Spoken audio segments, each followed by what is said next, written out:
हमारे पास ये एक बड़ा त्रिभुज यानी कि ट्रायंगल है और इसके अंदर कुछ और त्रिभुज भी हैं और हमें ये जानकारी दी गई है कि त्रिभुज BCD त्रिभुज BCA के समनरूप यानी कि कॉन्ग्रुएंट है, जो कि त्रिभुज ECD के समनरूप है।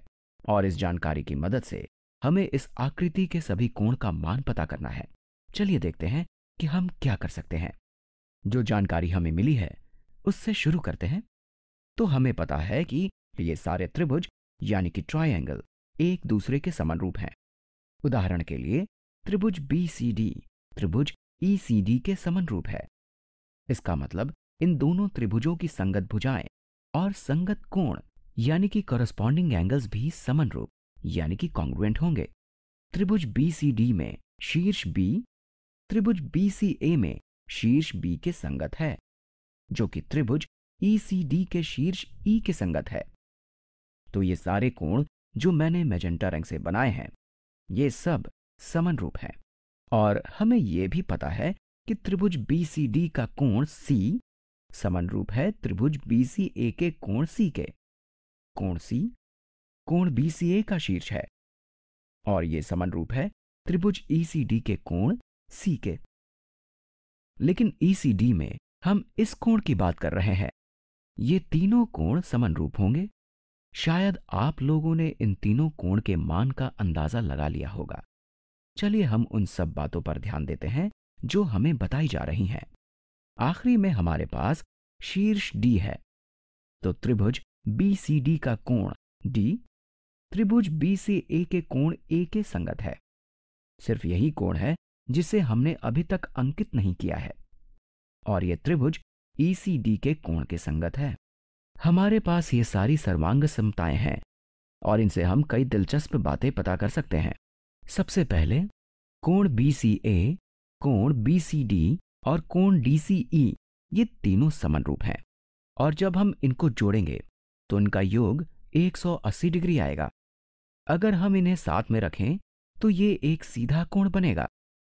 अगर इन तीनों कोणों को x मान लें और इन तीनों को जोड़ें तो 3x 180 डिग्री के बराबर होगा। इसका मतलब ये कोण 60 डिग्री के बराबर होगा। सिर्फ इसी तरीके से तीन बराबर कोणों का योग 180 डिग्री हो सकता है। अब हम और क्या कर सकते हैं? हमारे पास ये दोनों कोण भी हैं और इनका योग भी 180 डिग्री होगा, क्योंकि ये दोनों संपूरक कोण यानी कि सप्लीमेंट्री एंगल हैं और इन दोनों का योग 180 तभी होगा जब दोनों कोण 90 डिग्री के होंगे। इसका मतलब ये दोनों कोण 90 डिग्री के होंगे और हम ये कह सकते हैं कि ये दोनों कोण समकोण यानी कि राइट एंगल्स हैं और ये कोण भी इन दोनों कोणों के समरूप है, इसलिए ये कोण भी 90 डिग्री का होगा। अब हमें सिर्फ मैजेंटा रंग वाले कोणों का मान निकालना है और यहां पर हम ये कह सकते हैं कि 90 जमा 60 जमा कोई भी अन्य कोण इनका योग 180 होगा। 90 और 60 बराबर 150 होगा। इसका मतलब ये कोण 30 डिग्री का है। अगर ये कोण 30 डिग्री का है तो ये भी 30 डिग्री का होगा। हमने जो कहा था वो कर दिया। हमने सारे कोणों का मान निकाल लिया है। अब हम इस पूरे कोण के बारे में भी सोच सकते हैं। तो कोण ABE होगा 30 जमा 30 यानी कि 60 डिग्री। ये कोण 90 डिग्री का होगा और ये कोण 30 डिग्री का होगा। ये काफी दिलचस्प है कि इन सभी छोटे त्रिभुजों के कोण 30 डिग्री, 60 डिग्री और 90 डिग्री हैं और भुजाओं की लंबाई भी बराबर है। ये हम जानते हैं क्योंकि ये समरूप है। लेकिन सबसे दिलचस्प बात यह है कि अगर हम इन तीनों त्रिभुजों को मिला दें तो ये बड़ा त्रिभुज बनेगा, त्रिभुज ABE, जो कि समरूप नहीं है। यह बड़ा त्रिभुज है, इसकी भुजाओं की लंबाई बराबर नहीं है, लेकिन कोण छोटे त्रिभुजों के कोण के बराबर ही है, 30 डिग्री, 60 डिग्री और 90 डिग्री।